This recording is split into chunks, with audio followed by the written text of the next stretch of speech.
Assalamualaikum warahmatullahi wabarakatuh. Alhamdulillahi rabbil alamin.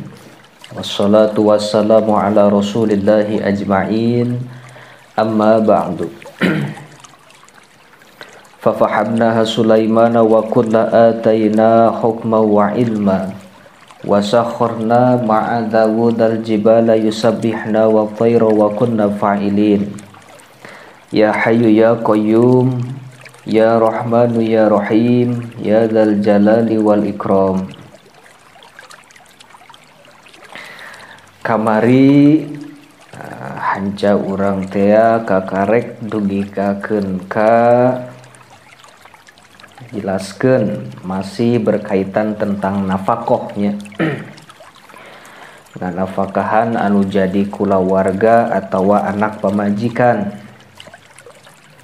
Jadi cek kamari hanca kamari saur Gusti Rasul unggal isuk tiap pagi gitu tah.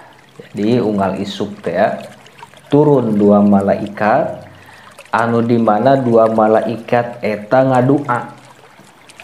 Anu hiji doana kieu cek kamari, Gusti mudah-mudahan Gusti ngaganti atawa ngabales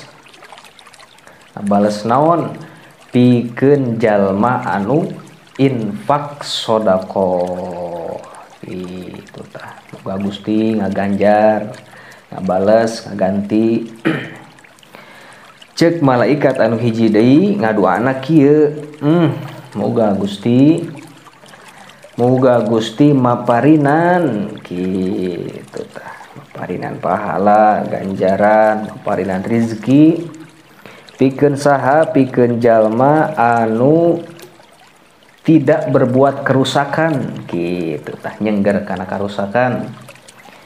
Jadi jalma anu infak sodaqoh anu nyengger kana karusakan didoakeun tah unggal isuk ku dua malaikat.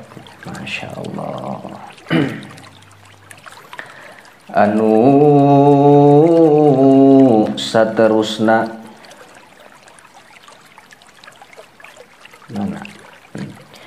Waqala jeung ngadauh sallallahu alaihi wasallam saha Kangjeng Nabi sallallahu alaihi wasallam, man saha jalma ala anu nanggung kulawarga ibnataini kana dua anak awewe au salasan atawa kana tilu anak awewe au ukhtaini atawa kana dua dulur awewe au salasan atawa kana tiluan anak atawa kana tilu dulur awewe hatta nepika yubinna papisah banat au yamuta atawa maut si jalma anhunna ninggalkeun banat kungtu maka bukti kaula kungtu maka bukti anak kaula wahwa tegesna kaula fil jannati jeung eta si man atawa jeung eta si jalma di surga kahataini eta saperti ieu dua ramo wa asyara jeung ngisyarahan Kangjeng Rasul bi usbu'ihi kalawan ramo Nabi as-sababati tegesna curugna wallati taliha jeung anu nyanding ieu lati kana sababah atawa kana curug. Jadi saur Gusti Rasul sing saha-saha jalma anu nanggung kulawarga anu di mana eta kulawarga teh ngabogaan dua anak awewe atawa tilu anak awewe atawa nanggung dua dulur awewe atawa nanggung tilu dulur awewe itunya. pokokna masing saha jalma anu nanggung hiji kulawarga kitu tah. Di eta kulawargana nama meureunna ari anakna nama rek awewe 2 sabaraha hiji anakna mah terserah. Rek awewe rek lalaki. Dina pada intina masing saha-saha jalma saur Gusti Rasul anu nanggung ka hiji kulawarga kitu tah atawa nanggung kana dulurna. Kulawarga dulurna, 2 dulur awewena atawa misalkeun tah nanggung di dinya teh boh nanggung masalah naon kabutuhanana, terus di misalkeun teh mah boh nanggung dina masalah entah itu konsumsi, pokoknya mah ditanggung lah resiko kehidupan teh gitu si kulawarga eta teh. Tah maka jalma pikeun jalma anu nanggung kulawarga anu di mana di eta kulawarga teh ngabogaan sababaraha anak gitu tah atawa nanggung ka dulurna kulawarga dulurna gitu tah maka pikeun eta jalma pahalana ganjaranana bakal dilebatkeun ka surgana Allah Subhanahu wa ta'ala. Bahkan di surgana eta bakal sasarengan sareng Gusti Rasul. Istilah mah pacaket lah, bertetanggaan gitu. Sahinggakeun saking ku caket-caketna antawis Gusti Rasul sareng jalma anu sapertoskeun kitu ketika di dunyana diisyarahan ku Gusti Rasul sapertikeun curug sareng jajangkung. Saking ku caket-caketna berarti kan gitu nya. Masya Allah, ia masih nyaritakeun tentang nafaqah. Nah, ayat terusanna kadianana wa kana jeung bukti lahu eta pikeun si jalma ajru opo ajru ganjaran jalma mujahidin anu perang fisabilillahi dina ngabela agama Allah, so iman bari anu puasa, ko iman tur anu nangtung salat tahajud. Tuh nya, jadi di samping eta teh ganjaran teh di samping anu tadi jaga di surgana bakal pacaket sareng Gusti Rasul oge ganjaran pikeun jalma anu sapertikeun kitu nya eta diganjar ku Gusti Allah sapertikeun jalma anu perang di jalan Allah, sapertikeun jalma anu ngabela agama Allah. Lain eta hungkul di samping diganjar sebagai jalma anu perang di jalan Allah bari jeung kaya-kaya eta jalma teh sambil perang ngabela agama Allah sambil puasa beurangna peutingna sambil ibadah ka Gusti Allah gitu nya. Lamun dikieuna nama atuh kirang kadang-kadang membiheung kuatnya tong hari ganding perang olahraga oge capek haus sakitu-kituna. Ieu mah ganjarna sapertikeun jalma anu perang ngabela agama Allah bari jeung kaayaan puasa beurangna peutingna kaayaan dipake ibadah nangtung salat tahajud ibadah itulah singkatna nama. Masya Allah ya. Qolat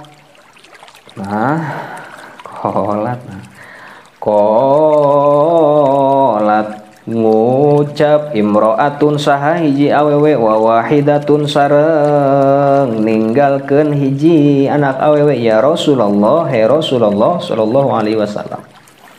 Qala ngadawuh Kangjeng Nabi wa wahidatun jeung hiji anak awewe wa qala jeung ngadawuh sallallahu alaihi wasallam saha Kangjeng Nabi sallallahu alaihi wasallam innal ma'unata sanya-nyana pertulungan takti datang ma'unah atau pertolongan minallahi ti Allah ala qadril mu'nati eta netepan kana ukuran kasusahanana. Wa inna sabra jeung sanya-nyana sabar ya datang sabar minallahi ti Allah ala qadril balai eta netepan kana ukuran balahi.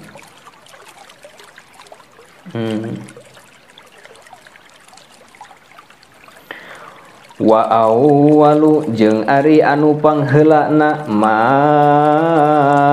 perkara yudau anu bakal disimpen fi mizanil abdi dina timbangan amal si hamba atawa si jalma yaumal kiamati dina poenan kiamah nafaqatuhu ala ahlihi eta nafaqohna si hamba atawa si jalma ka pamajikanana atawa ka kulawargana.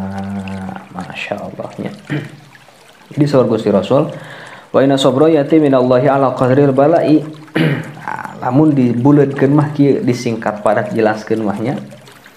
Jadi moal pati-pati Gusti Allah maparin hiji cobaan, hiji ujian angin Gusti Allah nyesuaikeun jeung ukuran kasabaran urang kitu nya. Atawa misalkan ibaratna mah moal pati-pati Gusti Allah mere panyakit ka urang iwal Gusti Allah oge tos nyiapkeun ubarna kitu tah. Terus deui moal pati-pati Gusti Allah nyoba ka hiji jalma, nguji ka hiji jalma angin naon takarana eta ujian teh ukuranana eta cobaan teh disesuaikeun jeung kadar kekuatan kasabaran urang kitu tah. Masya Allah ya. Jadi pada intina nama kieu moal pati-pati Gusti Allah mere ujian ka urang, cobaan ka urang, kahiji Allah langkung uninga yen eta ujian nu sakitu teh tos disesuaikeun sareng kadar kasabaran urang. Ditambih deui moal pati-pati Gusti Allah nurunkeun hiji ujian hiji cobaan ka hiji jalma angin Allah uninga langkung uninga yen eta si jalma teh mampu pikeun melewati ujian cobaan tersebut gitu. Kurang lebih namanya. Masya Allah. Jadi kadang-kadang pan urang ketika diuji boh kamusibahan bentuk nama naon wae lah. Tah musibah eta boh misalkan tema gering atau misalkan tema leungit harta atau semacam naon lah gitu. Tah eta kan ujian cobaan ti Gusti Allah. Aya ujiannya, cobaan aya teguran. Benten-benten. Tah lamun teh mah eta ujian pikeun urang misalkeun tah moal pati-pati Gusti Allah masihan ujian ka urang angin cek tadi teh disesuaikeun ujian eta jeung kadar kamampuan kasabaran urang kitu tah. Insyaallah ya. Anu saterasna wa awwalu ma yudau fi mizanin abdi.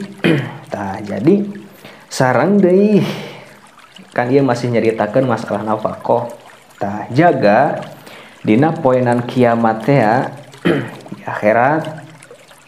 Jadi amal anu pangheulana disimpen dina timbangan atawa dina mizan hiji jalma naon cenah nafaqatuhu ala ahlihi nyaeta pahala ganjaran maraban anak pamajikan nganafakahan anak pamajikan atawa nganafakahan kulawarga. Masya Allah ya. Jadi pertama tah cek di dieu mah cek dina kitab ieu mah pertama amal anu disimpen dina timbangan hiji jalma teh jaga di akhirat dina mizan teh eta amal eta amal nganafakahan kulawarga atawa nganafakahan anak pamajikan. Insyaallah ya. Wa qala jeung ngadauh sallallahu alaihi wasallam saha Kangjeng Nabi sallallahu alaihi wasallam idza kathurat di mana-mana geus loba dunubu pirang-pirang dosa al-abdi si hamba atawa si jalma ibtalahu maka maparinan ujian kasih jalma Allahu saha Allah bil iyali kalawan anak rabi liyaghfiroha supaya ngahampura Allah lahu kana dzunub pikeun si jalma. Jadi lamun misalkeun tema aya hiji jalma saking ku geus loba pisan dosana kitu tah. Kari-kari misalkeun teh mah teu ditobatan. Atau misalkeun teh mah seueur dosa anu can katobatan kitu tah nya. Tah maka ku Gusti Allah jalma nu loba dosa eta bakal dibere ujian, dipaparin cobaan ka kulawargana. Boh misalkeun teh mah ye nu loba dosa teh ye misalkeun salakina contoh tah dipasihan ujian ku Gusti Allah kulawargana, boh misalkeun anakna atawa pamajikanana gering lah teh kumaha lah teh ujian pokokna makan eta tah diuji kulawargana boh eta boh misalkeun teh mah fakir dina diuji dina kafakiran atau misalkeun dina kamiskinan atau misalkeun anak pamajikanana cik tadi geringan hayu he geringan tah dihaja sengaja ku Gusti Allah paparin ujian eta tujuanana naon liyaghfiroha lahu tujuanana supaya eta ujian teh matak ngalebur kana dosa na si jalma eta si jalma anu loba dosa teh kitu nya. Karena kadang-kadang kan orang sok berpikir kan sok aya geuninganan geus mah jelema di kulawarga eta teh katakanlah keluarga di bawah rata-rata gitu kan, keluarga miskin punten-punten atau misalkan fakir geus mah kaayaan miskin sagala teu boga anakna kan sok aya anakna geringan we hayo atau misalkan pamajikanna geringan we hayo tah kadang-kadang kan orang berpikir secara manusiawi apa pangeran teh teu adil apa kumahnya. Kadang-kadang kan geus puguh jalma eta teh kulawarga eta teh serba teu boga jalma miskin ku Gusti Allah malah dipaparin ujian pamajikan geringan wae anakna geringan wae tah buat teuing nu sapertikeun kitu buat teuing dihaja ku Gusti Allah emang dihaja kan tujuanana naon buat teuing salakina loba dosa masih keneh loba dosa anu can katobatan atau misalkan pamajikanana tujuanna naon nya supaya dihampura dosana ujian nu diturunkeun eta ka kulawarga eta rek lalakina rek pamajikanana ujian nu diturunkeun ka kulawarga nah eta tujuanana supaya ujian eta matak ngalebur kana dosa-dosana kitu nya. Anu saterusna waqala jeung ngadawuh sallallahu alaihi wasallam saha Kangjeng Nabi sallallahu alaihi wasallam innallaha sa'nyana Allah yuhibbul abda eta mika cinta Allah al abda ka hambana atawa ka hiji jalma al muta'affifa anu ngaraksa dirina abal layali tegesna ka bapa keluargana tuh ya. Jadi saur Gusti Rasul sanyana Allah mika cinta ka hiji jalma anu ngaraksa kana dirina ngaraksa dirina teh boh ngaraksa tina perkara anu haram boh ngaraksa dirina tina perkara maksiat perkara dosa tadi pika cinta ku Gusti Allah jalma nu biasa jalma anu senantiasa ngaraksa kana dirina abal iyali tegesna di dieu mah abal iyali tegesna ka bapa keluarga nah kitu bapa keluarga kepala keluarga gitunya. Jadi tah kudu diraksa kepala keluarga tepan meureunan bapa salaki raksa ku pamajikan Sudiraksa teh kagorenganana kan ari jadi salaki pamajikan maka gorengan kakurangan pasti buh bre. Raksa tah kudu jadi pamajikan. Ulah ieu mah ayo aya salaki teh dibuka-buka dicarita-carita. Kacau nya teu kenging. Tutupan aya salaki. Lamun teu bisa ngalus-ngalus salaki di luar gitu tah. Minimal tutupan aya salaki ketika di luar kan gitu. Tah anu saterusna waqala jeung ngadauh sallallahu alaihi wasallam saha Kangjeng Nabi sallallahu alaihi wasallam man saha jalma bata anu nginep jalma mat'uban bari ngarasa capek fi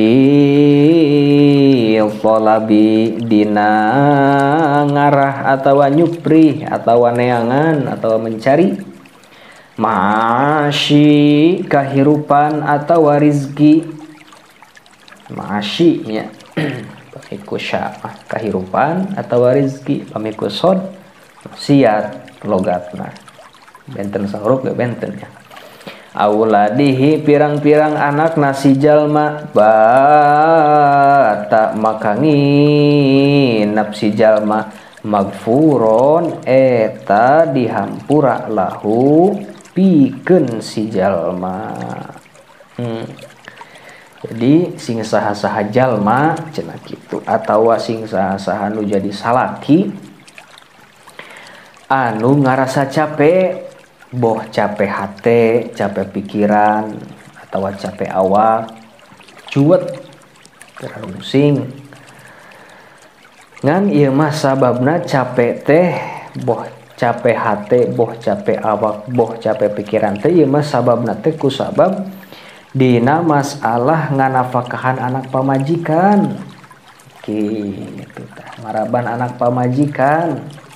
Tah maka jalma atawa salaki anu ngarasa capek boh capek hate capek pikiran atawa capek awak kusabab nganafakahan anu jadi kulawargana maka sarena eta si jalma matak ngalebur kana dosa na si jalma.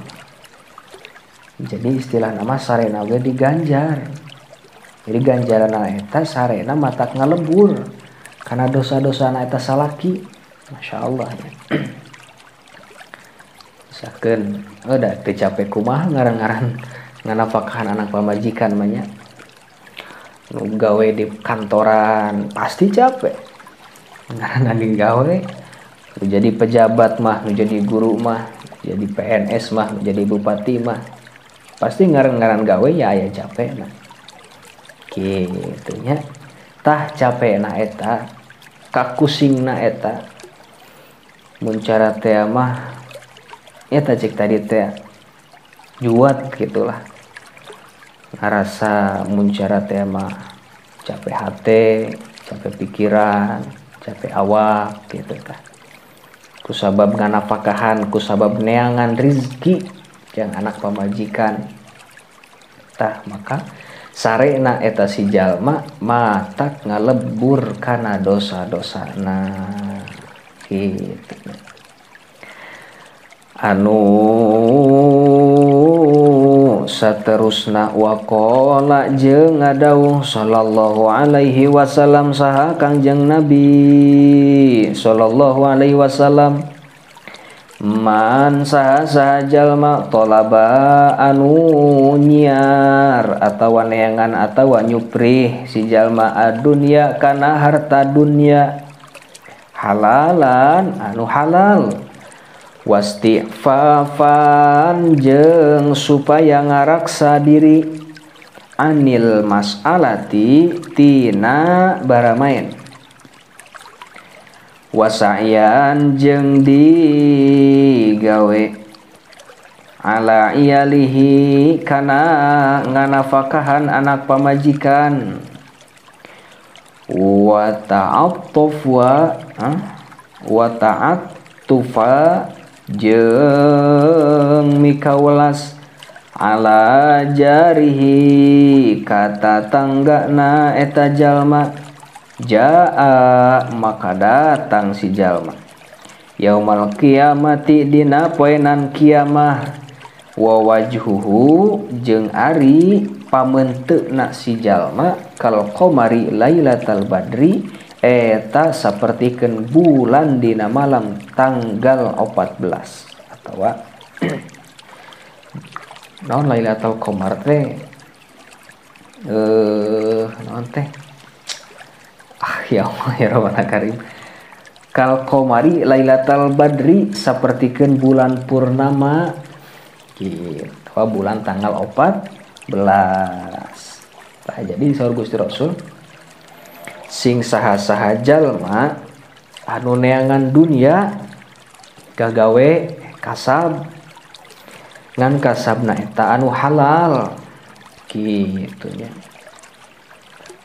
tah tujuan gagawe eta pertama mah ngaraksa diri tina perjudian tina ngundi nasib ramayan di dinya nya pokokna mah tina kasab anu halal haram-haram lah gitu karena mending milih keneh gawe gitu sok sanajan capek gitulah bahasa nama tah gawe na eta pikeun maraban anak pamajikan di samping eta si jalma teh deui bager ka tetanggana teh kitu akur jeung tatangga eueuh kagorengan tah maka jalma nu sapertikeun kitu jaga cenah saur Gusti Rasul dina poenan kiamah bakal datang eta jalma teh wa wajhuhu kal qamari lailatal badri pamenteuna eta si jalma teh bercahaya bersinar sapertikeun bulan purnama atawa bulan tanggal 14 Masya Allah nya ayat terusanana ka dieu waman jeung saha-saha jalma tolaba anu nyuprih atawa neangan si jalma halalan kana rizki anu halal takasuron karana supaya numpuk harta mupakhiron tur sombong muroian tur anuria yang katempuku batur laqiyallaha maka manggihan si jalma ka Allah yaumal qiyamati dina poenan kiamah wa huwa halna ari Allah alaihi ka eta si jalma godbanu eta mika bendu tah nu tadi mah sing saha-saha jalma anu gagawe pikeun maraban anak pamajikan tegasna pagaweanana eta pagawean anu halal gitunya tujuanana ngaraksa diri tina kasab-kasab anu haram bari jeung tujuanana pikeun maraban anak pamajikan tah di samping eta jalma eta teh deui bager jeung tatanganana teh akur kitu teh teu aya kagorengan maka jalma nu sapertikeun kitu saur Gusti Rasul jaga dina poenan kiamah ketika madep ka Gusti Allah teh kal qamari lailatal badri eta pamenteuna teh sapertikeun bulan purnama ngan sabalikna saur Gusti Rasul sing saha-saha jalma anu kasab atawa neangan rizki halalan anu halal ngan tujuanana pikeun numpuk harta di samping numpuk harta hayang katempuh ku batur ria teh maka jalma nu sapertikeun kitu jaga saur Gusti Rasul dina poenan kiamah ketika madep sanes ketika madepnya jaga dina poenan kiamah ku Gusti Allah bakal didatangan eta jalma kalawan bebenduna Gusti Allah auzubillah nya lamun dina poenan kiamah di akhirat dipika bendu ku Gusti Allah coba reka saha deui menta tulung nya padahal ieu mantolaba halalan jadi pagaweanana teh halal rizkina teh halal ngan pedah tujuanana numpuk harta jeung hayang katempuh ku batur maka jaga saperti jalma nu sapertikeun kitu saur Gusti Rasul bakal didatangan ku Gusti Allah kalawan eta jalma teh dipika bendu ku Gusti Allah. Auzubillahi min dzalik. Wa fi hadisi Anasin qala qultu ya Rasulullah al julusa ma'al iyali afdalu wallahu a'lam bissawab. Subhanaka Allahumma wa bihamdika asyhadu an la ilaha illa anta wahdaka la syarika laka astaghfiruka wa atubu ilaik. Assalamualaikum warahmatullahi wabarakatuh.